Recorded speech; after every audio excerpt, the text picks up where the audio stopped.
Всем привет! Это победный видеоблог о выезде в Екатеринбург. Дальше смотрите факты о городе, экскурсию по арене, по городу, интервью с хоккеистом и с Русланом, лидером екатеринбургских болельщиков Салавата Юлаева. Екатеринбург – столица Урала и четвертый по численности населения из городов России. Здесь проживает почти 1,4 миллиона человек. Это самый компактный по площади из городов-миллионников. Был основан 7 ноября 1723 года Петром I и назван в честь императрицы Екатерины I. В советское время город назывался Свердловск. В 1991 году город обратно переименовали в Екатеринбург, но область так и осталась Свердловской. Екатеринбург находится на границе Европы и Азии. В 370 километрах от Уфы по прямой. На машине из Уфы ехать 7 часов, на самолете час 15 лететь и на поезде 14 часов. Здесь точно такое же время, как в Уфе. В ночь с 16 на 17 июля 1918 года в Екатеринбурге был расстрелян император Николай II и его семья. Сейчас на этом месте находится храм на Крови. Екатеринбург – город с уникальной архитектурной средой и крупный промышленный центр России. Металл, произведенный на заводах Екатеринбурга, был использован для создания статуи Свободы в Нью-Йорке, Эйфелевой башни в Париже и здания парламента в Лондоне. Здесь находится легендарный завод и район Уралмаш. Известные музыкальные группы и исполнители Чайф, Смысловые галлюцинации, Наутилус Помпилиус, Агата Кристи, Юрий Лоза, Пресняковы и многие другие начинали свой путь именно отсюда. Во время Великой Отечественной войны в Свердловск была эвакуирована бесценная коллекция из Эрмитажа, а также дикторы радио, и знаменитая фраза «Говорит Москва» Юрия Левитана была записана именно отсюда. В Екатеринбурге есть уникальный туристический маршрут «Красная линия». Это действительно красная линия, нарисованная на дороге, указывающая маршрут по основным достопримечательностям. И рядом с каждым историческим объектом есть номер телефона, позвонив по которому можно услышать небольшой рассказ о здании или памятнике. Также Екатеринбург попал в Книгу рекордов Гиннесса как город с максимальным потреблением майонеза на душу населения. Есть версия, что именно здесь в 1801 году был изобретен первый велосипед за 38 лет до изобретения его аналога в Европе. В целом город очень активно развивается, причем во всех отраслях, и с каждым годом становится все лучше.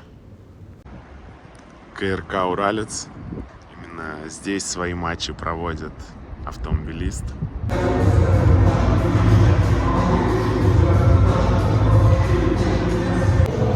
Дворец здесь был построен в 1970 году, вмещает 5500 зрителей. Внутри напоминает немного дворец спорта.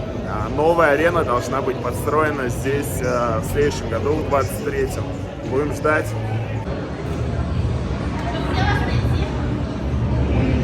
Крутые фотозоны с автомобилями, с атрибутикой. Как всегда, Аквагрим и плакаты в поддержку.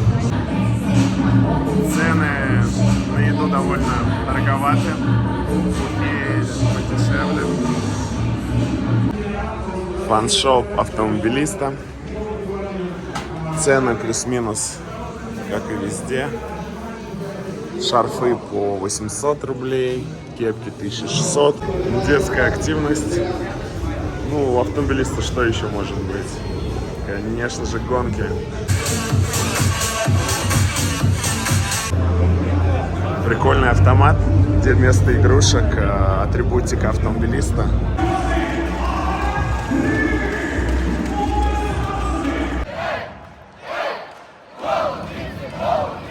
Это Руслан, лидер екатеринбургских болельщиков Салавата Юлаева. Расскажи, сколько человек примерно в Екатеринбурге болеет за Салават Юлаев? Ну, если посчитать наш фан-клуб, ребята, которые у нас состоят, ну, это человек, как, я не помню, 40, где-то так. А так, обычно на матче собирается 150, бывает 200 человек. И вообще мероприятия что-нибудь проводите совместно или только на хоккей вот раз в году приходит Салават Юлаев? Ну, ходим сюда на хоккей, не обязательно так. Другие матчи мы смотрим в баре, собираемся в баре. Вот, и бывает выезжаем, ну, в Челябинск обязательно ездим, в Магнитогорск бывает ездим. Некоторые из ребят ездят в Уфу по возможности. У вас, я видел, свой флаг есть. Даже баннер сделали екатеринбургских болельщиков Салавата Юлаева. Да, баннер это первое, что мы сделали очень давно, фан-клуб Екатеринбург написано. Потом сделали флаг, который я постоянно вожу с собой. Там написано «Алга РФ, ЕКБ с тобой». А так ты сам родом откуда? Сам я с Антилеевского района, немножко Пистан. А здесь сколько живешь уже? Здесь я живу с 2013 года. И я видел, что ты умеешь играть на курае. Какой-нибудь из матчей Салавата следующий принесешь курай в гостевой сектор? Умею, да. Я уже приносил в том году. Видимо, были контрольные матчи, и тебя тут не было. Вот, менеджеры клуба как раз связывались со мной, искали кураиста. Вот, я на арене прям сыграл на курае. Ну, в следующий раз, наверное, принесу обязательно. Ну все, ладно, удачи.